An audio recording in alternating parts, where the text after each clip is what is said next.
Hi everybody, welcome back to another conversation. Today we're going to be talking to a guy called Horror Show Mike. What's very interesting about him is, well, one, he does horror narrations, not horror narrations, but horror narrations, or as some people call them, horror story times. There's a difference because not all of the stories are 100% something that happened to the people. Story times tend to be something where they happen. I'm only giving this description to begin with because you are definitely different to the people I normally talk to on my channel. So, Mike, it's nice to meet you. It's nice to talk with you. I know that you found my channel through the Just Destiny drama, correct? Correct. Out of curiosity. As some say, curiosity kills the cat, but there's no cats in this call, so we're fine. So you do something interesting. Like I do have a couple of people that I talk to who do something similar to you, who narrate horror stories, like either fictional and or true stories. But it's a very interesting concept to me. I never thought of narration as being something that could be very easily done on YouTube, but as you've explained to me, you don't actually monetize your videos, if that is correct. That is correct. I don't monetize as a YouTuber. Which is weird, and because most people expect that all of us monetize. I mean, I monetize. This interview will be monetized. And I curse constantly. I don't try to hold back because the whole point is to be real and to be myself and to have everyone else feel comfortable. It's nice to break the rules on YouTube. Well, yeah. And I mean, if Susan decides to look at my videos and decides I'm not capable of monetization, then oh well. It's not going to stop me. She's not going to look at your... I tried reaching out to Susan myself one day, and she's really good at being oblivious.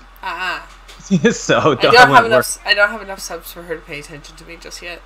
I don't even think she even watches any YouTube videos. No, I think her kids do though. It'd be funny if her kids found me. Oh boy. So what got you into doing horror story narrations? Well, I was a fan of horror for years, and I have always had a love for horror and things that are scary as entertainment. Right. But when I started off YouTube, I was a comic book. I was a fan of comics, and because I felt like horror was not a popular approach when with YouTube and stuff like that, especially on social media. So I got into comics, and when I started my YouTube channel, I was a part of a website. And I noticed people were uploading review comics. So that's when I decided to start up a YouTube channel. And out of inspiration for the Angry Video Game Nerd and that guy with the glasses, I decided to take a nice little approach by, that video I showed you, that little cringe fest, which didn't really work out that well. But I stuck with the storytime narrations. I don't know if I was the first one or not. The first person who did the storytime narrations for comics, but I kind of felt like I was giving like insight of characters and stories and stuff like that because I have fun. Because before YouTube, I was on Wikipedia sites, doing that. That was what I did for fun. I didn't get paid for it. It was a lot of work, but it was something I've always wanted to do because I felt like it's a little nerd hobby I did, researching and stuff like that. Right. So where the horror came in, well, long story short, being a comic book YouTuber, especially with a growing comic book community, I would say from 2010 to 2016, right? I just didn't like it. I felt bitter. I felt like the hard work I put in my videos just wasn't paying off. People were just watching it and in terms like it was a free comic book store, and they weren't seeing the value of the stories I was presenting. And it's just like, if you see my recent video and you notice in the comment section people are giving their feedback and their theories and stuff, I didn't get that or much of that, and it really made me despise YouTube and my channel. And it got to the point where I was just like, you know what, fuck it, I quit. I give up. Yeah, I think we've I'm not all gonna. felt that way. Yeah, At least I want to say almost every YouTuber has felt that way, where they're like, I'm done. Like I almost quit. Like I've quit doing YouTube so many times, and it's not that it's a drug, but I do keep coming back. I would say I quit twice, and I almost quit the third time. Okay. But but when I was quitting the second time, I was going through depression, which I'm not going to go into, but it was a really extremely hard time dealing with it, because I mean, you know how talking about depression as a YouTuber is an extremely bad mixture, and I could fucking thank Oni-san for that shit, because I don't want to. It's really hard having to go on YouTube and just ignore the things that bother you, and that's how I felt when I was running a comic book channel. It's like, how can I talk about Thor fighting some monster when I'm going through some serious shit at this time? Because during this time when I was quitting the second time, I had lost my home for 3 months, and I was living in an apartment with, and I had my 2 kids with me. But yet I was still so devoted to my channel, and I was still devoted to the following I had, which was 15,000. And I was thankful for it. Right. But I realized it's just like, these people were not here for me. They didn't really care about that. At least that's how I felt. And, it just like, I hated it. I hate working on the comic book community. It just, nobody didn't give a shit about you or your problems. So I was like, yeah, I quit, and I came back 2 weeks later. As you said, it's addictive drug, because I had fun making these stories. So I decided to do something new. I decided to take a mature approach, because I felt like the comic book community was too sensitive. So I wanted to go into the mature comics. That's why I came back as horror show comics. And I decided to work on the horror stories in Marvel and DC and comic books. Well, that didn't really work out. It just put me right back in the same situation I originally was in. So I decided to quit the third time and just, not make an announcement, just like fall off the face of the earth kind of thing. And I was thinking, you know what? I might as well just self-destruct gloriously. I want YouTube to give me a reason. I want to give YouTube a reason to kick me off. So there was a series called The Cross, and it was extremely graphic and mature. I was like, I'm just going to post this on YouTube, just so I can finally see a reaction from my audience. Give them something to talk about. So before I decided to work on that, I found these stories from a manga horror artist and writer named Junji Ito. Okay. And I said, I'm just going to do 3 of these stories, because they're really good. I actually like them. I'm surprised I didn't know anything about this. So I did 3 stories. And all of a sudden, I went from 15,000 to 19,000 subs. I'm like, oh, wow, I'm getting popular. And then I had 20,000. And then I decided to do a little bit more Junji Ito stuff. And I started growing. And then that's when I stayed on YouTube.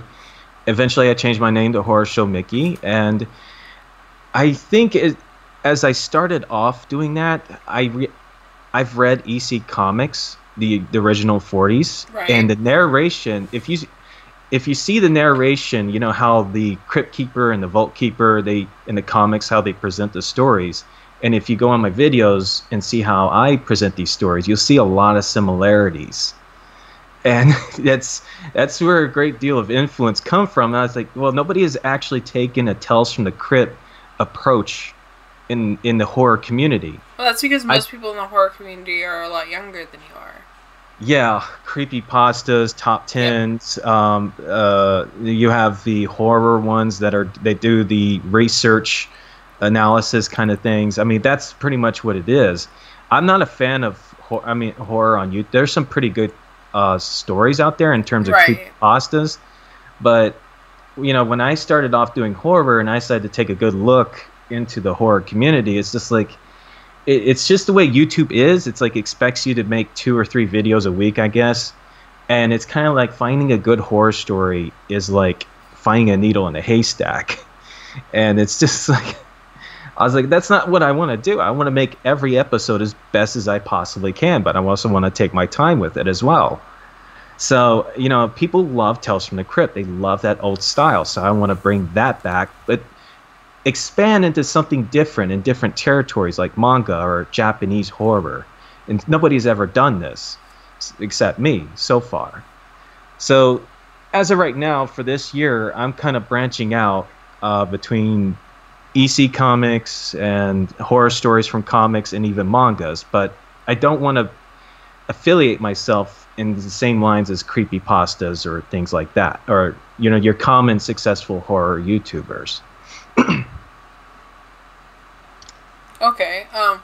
It is interesting the horror story genre. As I said before, I do have a friend or two within that genre on YouTube, and I've always found it interesting that people are, because one of them actually makes money. They actually do monetize their horror stories, and it's hard to believe that people can make money off of just doing narration, but it's also entirely fascinating to listen, because they're really, I love horror in general, and sometimes horror stories are just really fun to listen to, especially when I'm zoning off doing something else, in my opinion. I refuse to monetize, and not until I would, a lot of my friends want me to monetize. They advise me to it. You're like, you definitely need to monetize. You do a lot of work. I agree with them. I mean, monetization actually helps with the algorithm, to be perfectly honest. It really does. Having your videos monetized really helps with getting your videos seen by people outside of your normal demographic, because I get put and suggested a lot more since I hit monetization. The only problem is that, well, I mean, with me, I love my content more than getting more subs and views. Like, that's how much. What's the risk? Like, they're not going to suspend. Like, if they were going to suspend you, it wouldn't be because you're monetized. They'd just do it in general. Yeah, that's like, I've been on YouTube, and you know, I come across a lot of stories, especially in the horror community. Like, I've seen creepypasta channels, you know, just get flagged. To me, here's the thing. Like, I look at creepypasta channels. They've gotten lighter, sadly, right now. They have gotten so light. Like, what happened to Rob Dyke is just fucking atrocious. It really is. I loved his stuff. I have nothing but respect for the man, because I like the whole serial killer thing. I don't know if you watch his content. He used to do serial killer videos and stuff, and I loved him. I respected him for that, because I like that kind of documentary approach. Until YouTube stepped in and they started hammering down on this bullshit against horror. And as it turns out, they're kind of vague about it, but you kind of see their actions. They don't like horror content on their platform, but they can't really get rid of it. Well, they don't like cursing, and they don't like commentary. Yeah. They don't like anything other than faux family-friendly blogging, to be perfectly honest. I know, but the thing is, it baffles me, because they're against this. They're trying to remove the horror section out of their video store, for example. Like, you can't succeed. It baffles me that Susan wants to say that she wants to be the likes of Netflix. Problem is, Netflix has a horror section, and it's popular. She can't succeed. Like, well, the problem is that, so I know that you're older than me, but I've been around on YouTube as both a consumer and as a content creator since before it was owned by Google, since before it was corrupted, since fucking before it was popular. And I can tell you that YouTube has changed a lot. Not everything for good, but a lot of it has been really good. Yeah. And the ability to be able to make money off of your videos is one of those is one of those things where, sure, there's a risk that you might get flagged for limited videos, but then what's going to happen is the subscribers that you already have are still going to see it. The only thing that's really going to happen is it's only going to benefit you. Here's the thing. I don't know if I went into detail. Okay, I'm in regards. Okay. Reason why I don't monetize is I I do not want to put my channel at risk because there are some things. But your channel's at risk no matter what by I know being on YouTube. I feel like when I'm monetizing, as soon as money gets involved, it's gonna cause trouble, and with YouTube, because YouTube keeps changing its ways, what is and what isn't acceptable, and until I feel like I can trust YouTube, then I'll be happy to monetize. Because one thing I cannot handle is if YouTube decides to remove one of my videos or even my channel, the content that are being deprived from my viewers of seeing, that would devastate me a lot. And I do not want to happen. But if I go into the videos and if you look in the stories, you will see things that you'll see nudity, you will see curse words, you'll see child abuse, you'll see I have one story that is questionable on child molestation. You'll see rape. I had one story of doing that. I did that, but I do it in terms where. So, question: do you at least flag your own videos for being, for adults only, or do you just leave it for the risk that any kid can see them? No, I don't do 18 and plus. Why not? I mean, clearly the topics you're talking about are something that, I have a 9-year-old. I would not want him to accidentally come across and watch. Because first of all, I'll tell you, the stories that I present to you are actually found in a teens section in any life. Okay. No, I don't do 18 and plus, because if you do 18 and plus, if you do adults, your videos will not be seen. They will be buried. That I found out. It's really hard for your videos to get noticed or anything like that. I do have some. Usually my audience, they're not really 9 years olds or something. If I have a video, this is what I do. I don't do censorship, age restriction. Instead, what I do is I let them know at the beginning of the video what they are in store for. Viewer discretion is advised. Okay. And horror channels have done this. This is as best as it gets from here. My philosophy, and I know a lot of people will disagree with me on this. I've had this issue before in dispute with people. To me, in my philosophy, is that if a kid is old enough to get on YouTube and go in there and find my videos, which I presented in a really respectful manner, and not for anything that's malicious or anything like that, then that kid is exposed and vulnerable and actually going anywhere on the internet itself and going on far worse sites. Okay, so let's ask in terms of your own kids. How old are your own kids? My children is 4 and 6. Okay, and do you allow them to watch YouTube Kids or anything like that? Ow. Hell no, I do not let my kid. Hell no, I don't let my kid. I rather let my kids watch The Clockwork Orange, which I don't. Jesus. But I rather let them watch Clockwork Orange instead of fucking YouTube. Okay. I have a 9-year-old and he does watch YouTube. He watches In a Nutshell, Life Now Again, Alternate History Hub, Knowledge Hub. He watches educational educational stuff, but it's an algorithm. I don't trust it. I see those channels. I see those. They're good and stuff. Yeah, they're really good. But saying that you would rather your children watch a movie about a guy who went around getting high and raping people, and then I won't let them watch that movie, mind you. I won't let them watch that. But I'm giving an example. To be fair, that is one of my favorite. That is in my top 10 favorite movies of all time. I've seen it enough times. But Jesus fucking Christ, of all things to compare, YouTube. I've seen so much. I'm so afraid of YouTube. I feel like it has no control over its content, and there is a lot of. Well, no, it doesn't. I mean, clearly they allow you on there. It has so much dark shit. I mean, hell, they love Logan Paul on there. Worse than Logan Paul is, I don't know if you heard about the Toy Freaks channel. Yeah. Channels like that.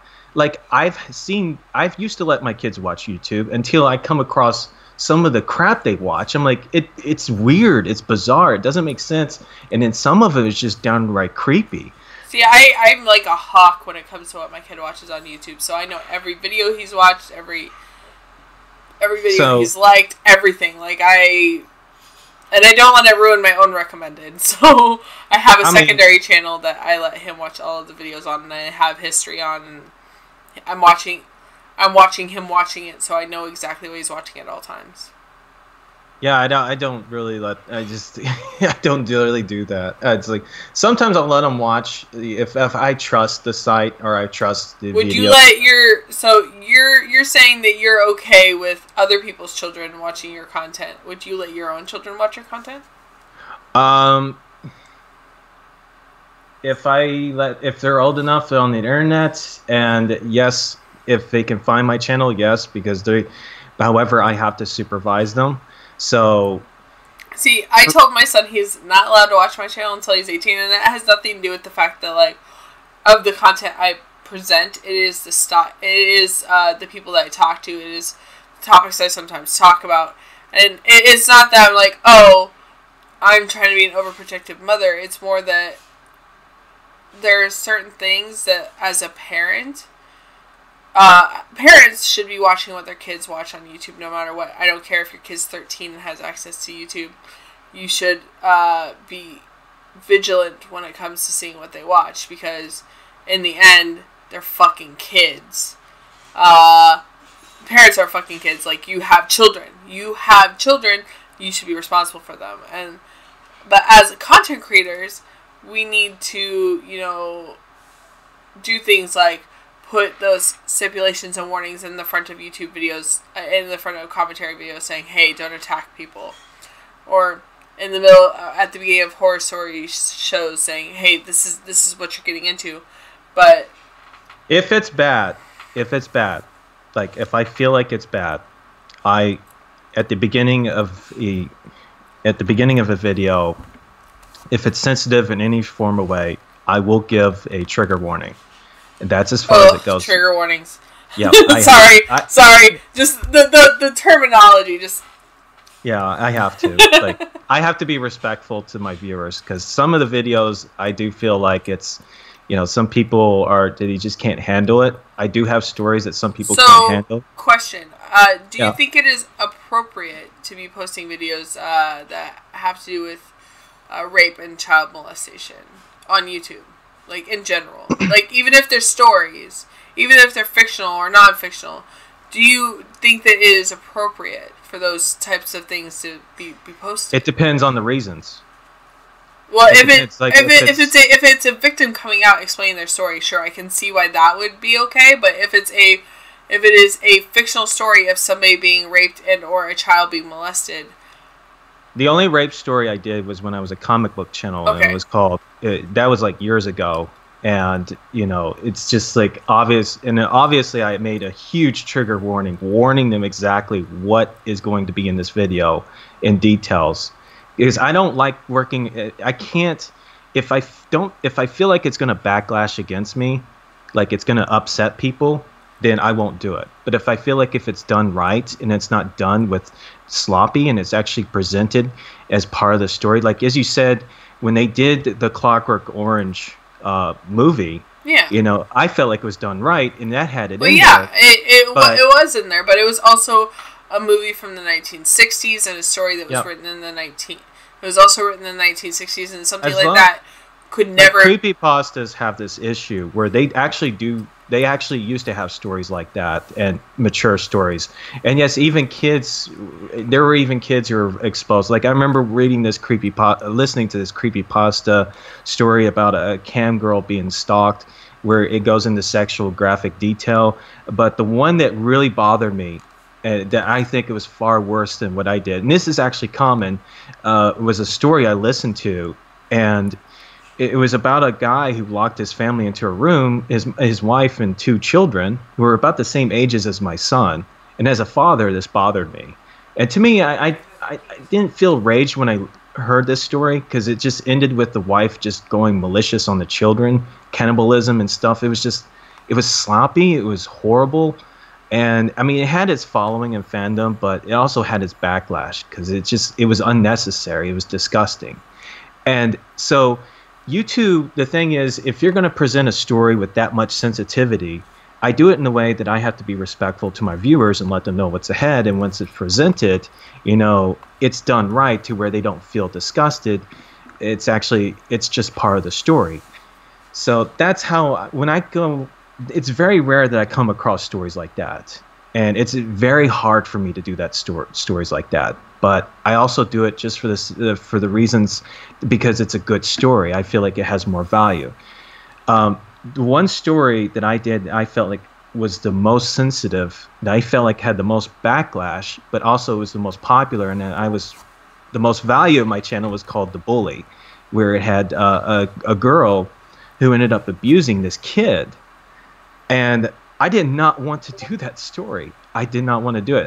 It was so requested, like, you should do this story. No, I don't want to do that. I can't do that. But when I researched the story, and there was how bullying, how some people are trying to speak up about bullies and stuff like that. There was a part in the story where it shows how it happened, how it started. And I was like, well, that gives me enough to, kind of have my audience focus on the cause of the bully in this story, because it was the two parents who were forcing their children to play with each other. And that I actually agree with, because as a kid, I seen that happen. So that's why I did the story. So I only do stories like that unless it feels like it has more of a positive outcome with it. If it doesn't, I'll remove it. But in terms of, rape and, things like that, I have to tread carefully, and I have to take it seriously, and I do have to think about the audience. And sometimes I get requested stories. Like, I remember I had to request this manga where a guy ends up kidnapping a teenager, turns him into a girl, and it was like, it's not horror. I can't put this on YouTube. Like, right. I was like, hey, well, I don't know why people request me this. I can't put it on YouTube. It's like, you're going to get me shut down. I'm not going to do that. But yeah, I mean, there are some stories that are good, really good, but they actually have sensitive materials, and I can't monetize because I just don't want YouTube just to take it the wrong way and go full total censorship without giving it a second thought with the story. In regards to your question about, I actually agree. Kids watching my channel and stuff like that. If YouTube didn't have, this is where I stand, and I actually agree with people who disagree with me not putting restriction. If YouTube didn't have severe penalties for age restriction, because if you start restricting your channel and making it 18 up or something like that, age restricting, it's going to take an effect on you. You're not going to get noticed. Your viewers are going to have a hard time finding them. I have viewers who are mostly 14 to 18 years old. Jesus, in terms of kids. Also doesn't seem old enough to be listening to your content, to be perfectly honest. Well, believe it or not, these Junji Ito stories are actually made. They're actually, I'm not kidding, in libraries, in bookstores. You can find them in the teen section. Believe it or not. But anyways, I mean, to me, it's just like when I was a teenager, it's nothing as bad as what you would expect from Texas Chainsaw Massacre, right, or when you're watching a Freddy film. It's not that bad. It's not like... But it's more accessible than those were, because those, back when we were kids, were things that your parents would either have to, like, most of the time, we didn't have, like, TVs in our bedrooms. We were sitting out in the living room watching them with our parents. We didn't have computers to watch them. Yeah. If we were to go see those movies in theaters, we'd have to sneak in or convince our parents to take us. Like, there was a lot more ways for our parents to prevent us from seeing them than nowadays, whereas everybody fucking has a computer screen. Yep. So, I know, it's just like, as I said, if YouTube didn't have any, if there wasn't any consequences for age restrictions, and, you can't, I don't know how it was, but there was a time where I thought about doing an age restriction on the video, but it turns out that when I was thinking about monetizing, but you can't monetize if you're age restricted or something like that. Yeah, you can't monetize a video that's age restricted. I'm against that. I am totally against that. Well, it's because the problem is that you also have to think of the advertisers, because there's some videos, especially ones that are age restricted, that they don't want their ads playing on because they don't want to be connected to that. That's understandable. I just wish YouTube had more of a... I don't know what's going on behind closed eyes. I can't really go hard on them, but I mean, it's just that, to me, some of the things makes it feel like that they're still trying to find out ways to, you know, how to run YouTube and how to understand its own videos and formats and have control of it. And sometimes I feel like YouTube just doesn't like its mature and horror content. In regards to a creepypasta YouTuber who had 100K, and they denied him a silver play button because they didn't like his content. I'll give you a hint. YouTube doesn't like mature content whatsoever. That's why like it doesn't matter that if you're horror or if you're in the commentary community or if you're like in the makeup community. If you purposely make 100% mature content that cannot and should not be digested by children, they don't want to... Hello?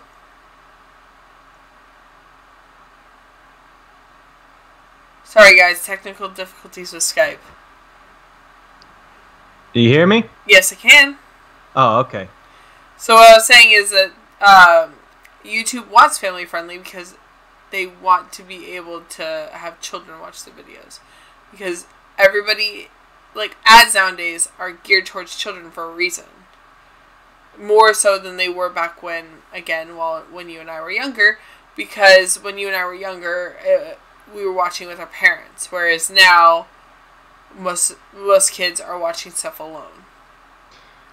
Can I ask you a question? Go ahead. If you promise me not to go on a dispute with me. Oh, I cannot guarantee that. Okay. I'm very opinionated. You'll know what I mean. Okay, you have a child, right? I do. I have a 9-year-old. You have a 9-year-old. Do you let your 9-year-old watch horror movies and stuff? No. Okay, that's respectful. That's normal. For me, I have to. If you saw my Twitter and my Instagram, my children do watch horror movies. Some of them I have to, which I strictly supervise. But my oldest is not. He doesn't like horror movies. He watches some of the content I share, and some of them I don't let him see.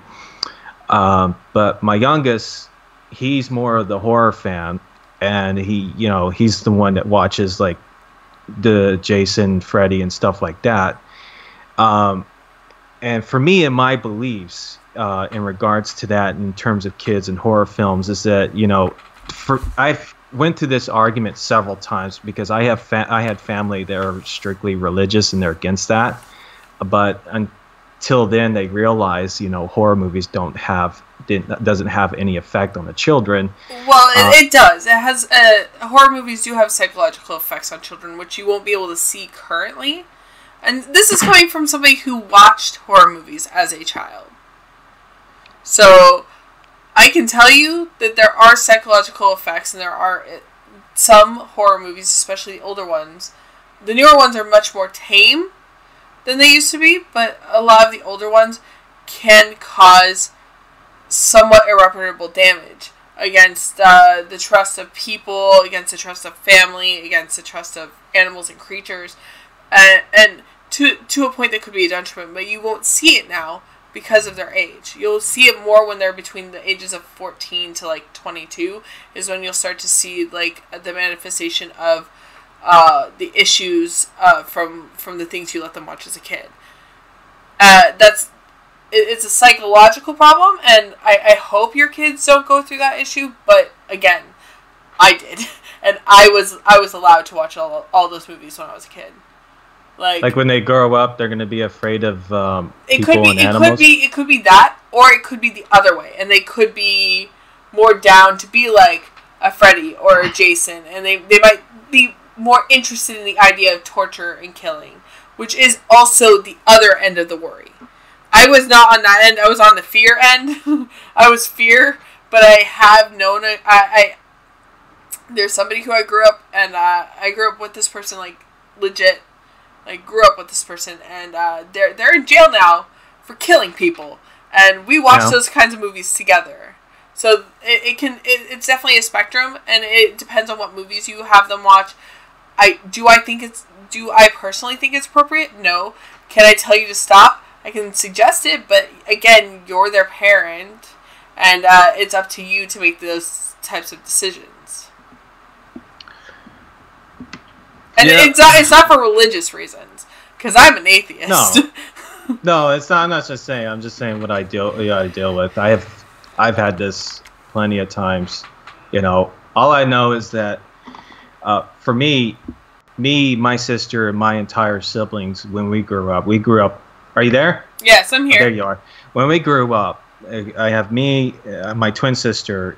We grew up on horror films, and you know, we loved horror films. I mean, we had the. Well, question: were you watching them at 4 and 6 years old, or were you watching them at maybe 12 to 15? Because the thing is it's the matter of how the brain portrays things. Because at a younger age, the imagination kicks in, and it can either entice a child, and it could be a positive enticement, like your kids might grow up to be horror story writers, or it could be a bad enticement, so they can grow up to kill people. I'm not saying they're going to. I'm saying that is a risk when enticing them with those types of movies.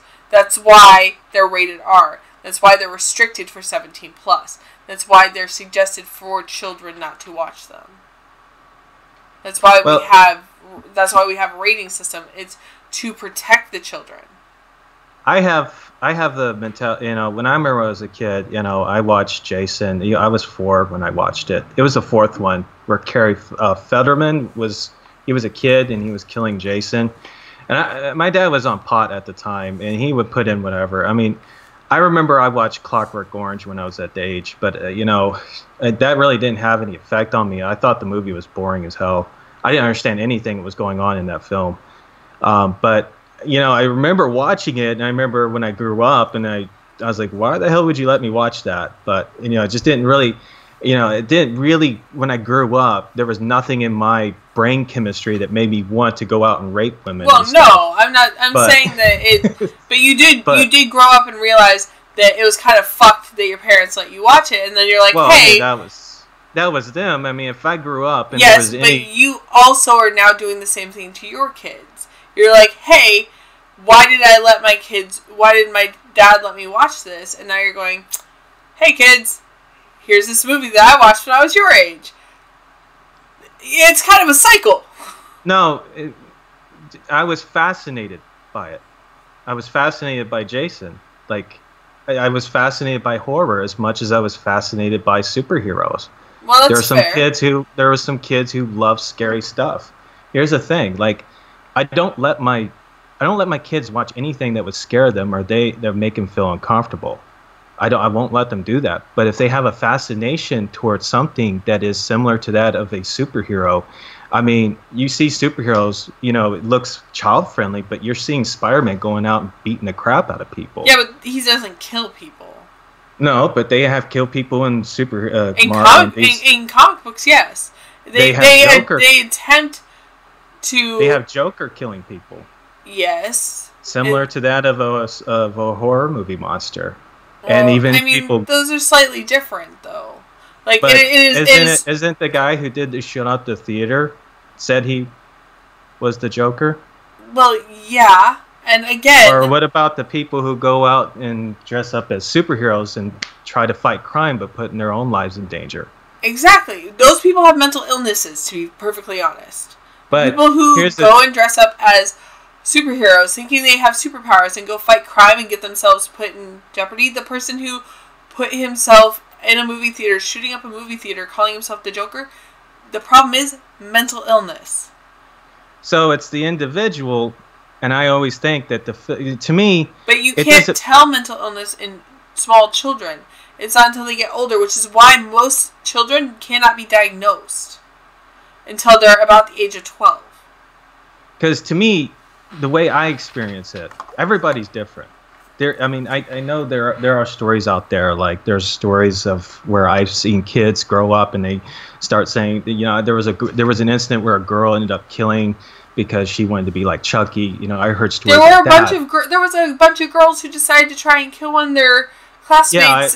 The creepypasta. Yeah, I heard about that. And to me, I can't demonize I can demonize the parents for allowing the kids to have access. Parents, but I can't. It's not the content itself. No, it's a parent's choice on whether or not the kids have access to that content. It's not the content. The content's perfectly fine, but it's not for children. But for me, the way I see it, it's just like the way I believe. I understand that kids grow up, they have the fascination towards things that are scary. It's been like that since they had Grimm fairy tales. Grimm fairy tales were dark and they were used for kids. No, they were used as fear tactics towards children. That's why when they started to release them as fairy tales, they dumbed them down, they calmed them down because they were too freaking scary for children. Those Grimm fairy tales were from like the 17 and 1800s. By the time they became consumable content for everyone, they were what we now know as Cinderella. They were what we now know as The Little Mermaid. And those are not horror stories. They're princess stories now. Even Hansel and Gretel has been dumbed down because in the original Grimm fairy tale, the kids didn't get out. The kids end up dying, and the father finds them. After he regrets leaving them in the woods because he only left them in the woods because they couldn't afford food. He left his children. Like, that was the original story. Then they had the...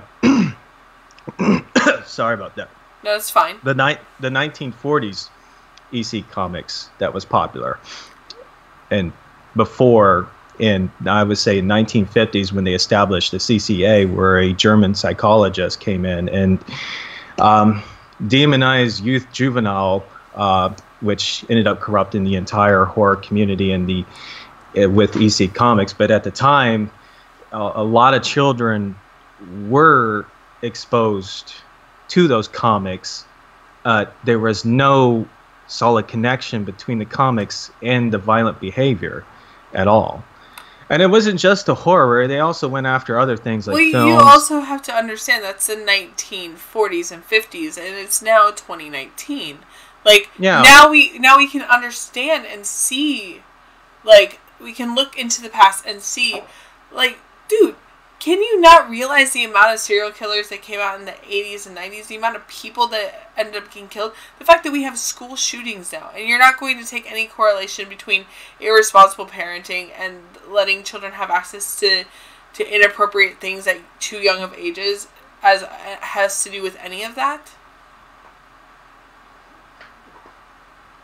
Like, I'm perfectly understanding of you letting your children have access to horror movies, and I'm going to let my son start watching stuff like that when he's around 13 because psychologically he'll be at a point where he is mature enough to be able to understand the difference between fiction and reality. Not at 4, not at 6. They don't understand that yet. They don't see, your children don't see these as fictions. They don't see the stories that you read to them as fiction. They don't understand that concept yet. And it's not like me that's a known thing in the world. It's like known through both like psychological, between the psychiatrists and therapists and people who've been trained for years know how easy it is to damage a child's psyche at young ages. I respect the child's love for scary things, but I don't know. For me, I can't protect children from the horrors. You can protect your own children. I can protect my own, but there's, as I said, you know, when your kid goes to school, and when your kid, eventually is going to grow up and it's going to start walking to school by himself, it's really scary because there's real horrors out there instead of the fake ones. Well, I mean, a lot of the fake ones are based upon real life situations. Like, to me, if a person, watches a Jason film and then grow up and wear a Jason mask and go out and killing, to me, it's not because of the Jason. It's just it's a catalyst towards the person's, as you said, their mental illness. Yes, but showing them that, hey, there's a story about a guy who went around wearing a mask and killing people. The thing is that sitting there and enjoying it with your child at a young age may not be appropriate towards their psyche, and they might not have thought about going out and killing people if it hadn't been established in their brain that it was something okay to watch when they were like 4 to 6 years old. Do you let your child go trick or treat or go to the not alone? No, he doesn't go anywhere. With them. I go to places with him, yes, and we check his candy afterwards. And do you let him go to the Halloween section in the stores and stuff? Yes, but But here's the thing: my son likes zombies, but he also understands that they're not real. But like, he knows that they are factually and scientifically not real. Like, he doesn't understand serial killers, but he understands that zombies cannot exist. Jason can't exist. Freddy can't exist. Okay, Chucky can't exist. Wait. But Jason specifically, his like, the first movie is his mom going to the place and killing camp counselors. So that can happen. Moms are psycho. 2, Freddy was a serial killer prior to being a dream-hopping serial killer. And 3, the guy who inhabited the Chucky doll was also a serial killer prior. So, yes, they are fantasy stories, but they are still have a hook in reality. The thing is that when I mean that zombies can't exist, I've taught my son scientifically that they can't exist. Scientifically. My kid cares more about programming and more about animating and more about hanging out with his friends and playing Minecraft and more about, like, socializing and reading and stuff like that. He reads the Chronicles of Narnia. He reads Heroes in Training. He reads comic books. But only comic books I allow him to read. Like, comic books I've already read. Like, you're supposed to foster the generation to be better than the generation before. If you're repeating the same mistakes that the generation's previous stars are making, then you're not making sure that the generation after us is getting better. We're supposed to learn and change, not learn and repeat. That's why society grows and doesn't stagnate. I know when I was a kid, I knew Jason wasn't real because you don't get up after taking a machete in the head, which is why I found him as fascinating. I didn't grow up with any thoughts, neither of my family and friends. And as somebody who's part of the horror community, I can give you a massive amount of people who can tell you they've watched horror movies during an age, as you say, is not appropriate. And they can tell you they did not grow up with any mental murderous intent. See, the thing is, this is why I don't really like dealing with the psychological thing, because there's really no concrete evidence at all. There are people who will, I do believe that there is somebody who will take that influence growing up in life, and there are other factors that will build into it. However, in terms of this, if your child watches, a Jason or a Freddy flick, there's no concrete evidence that connects to the child will grow up as a murderer or not. But however, in terms of this, I've had this talk plenty of times, and it really, as you said, it depends on the it depends on the parent. Yes. And it depends on the parent. It's their decisions. I don't think it's a wrong decision. I respectfully disagree with your decision on having your children watch you them. could disagree, I'm not but going it's to like, tell you not to, because clearly to me, it's your choice in the way you want to parent your children. To me,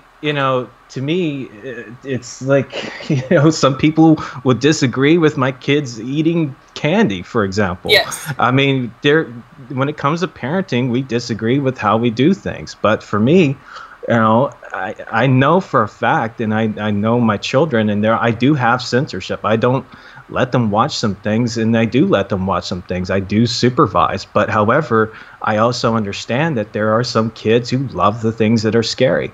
My oldest son doesn't like horror. He doesn't watch horror. Well, then why don't you start them off with stuff like Are You Afraid of the Dark? Stuff that are we Goosebumps. Did. Like, they did. Like, I mean, they're 4 and that. 6. Like, you should have continued letting them watch those things. I mean, there's tons of episodes. There's at least 200 episodes of Are You Afraid of the Dark? And there's tons of episodes and tons of books of Goosebumps. You didn't need to jump from that to immediately, like, Jason and stuff. That's when you go. As well. You can't protect. Here's a fact. You literally cannot. It's difficult to protect your children from being exposed to that. It's hard. My kid hasn't been exposed to it, and it's not that hard. It's when you really watch the channel, like if they've seen Fascinated, if they watch a commercial or a movie trailer and I want to watch that. I've had that happen. Yeah, that's when you sit them down and explain to them why it's not appropriate for them to watch it yet. I mean, you can have them. It's inappropriate to do a lot of things that are shown on TV, especially in kids' children. My kid doesn't really watch a lot of TV except for things that I allow him to watch.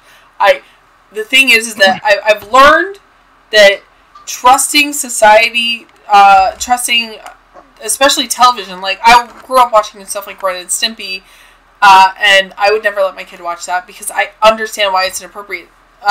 Our Real Monsters, the same thing. Like, they're not for kids. They were for adults, but made in a childlike way to where they could be gotten away with being played on Nickelodeon back in the 90s. Whereas they can't be played now because people have caught on. And do I think it was appropriate that I watched them? No. So I won't let my kid doesn't watch SpongeBob, for fuck's sake. Like, he watches Phineas and Ferb. He watches things about, like, expanding your mind and creating things. Because in the end, Phineas and Ferb is about 2 animated kids who go out every day and try something new. They're not like going out and murdering people. They're going out and like trying to have fun and create something. I'd rather my child foster creation rather than destruction. But that's me. That's how I think of things. Again, we are different parents with different parenting styles.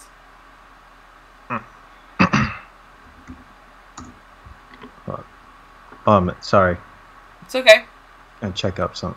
Okay. It has been about an hour though, and I can reach out to you again so that way we can do a part 2. But I tend to try to like keep these to an hour in the recordings. So as I've always said before, and I'll say again, I'll leave a link to Horror Show Mickey's YouTube channel and his Twitter in the description down below. Feel free to check him out, please. If you disagree with either of us, do not send hate. Hate is unnecessary and unneeded. That's why these are just conversations. If you have any requests on people you would like me to interview later, go ahead and you can reach out to me on Twitter, Instagram, in the comments on YouTube, or you can hop onto my Discord server and talk to me there. I'm there pretty much all the time. I hope you guys have a good day, and thank you.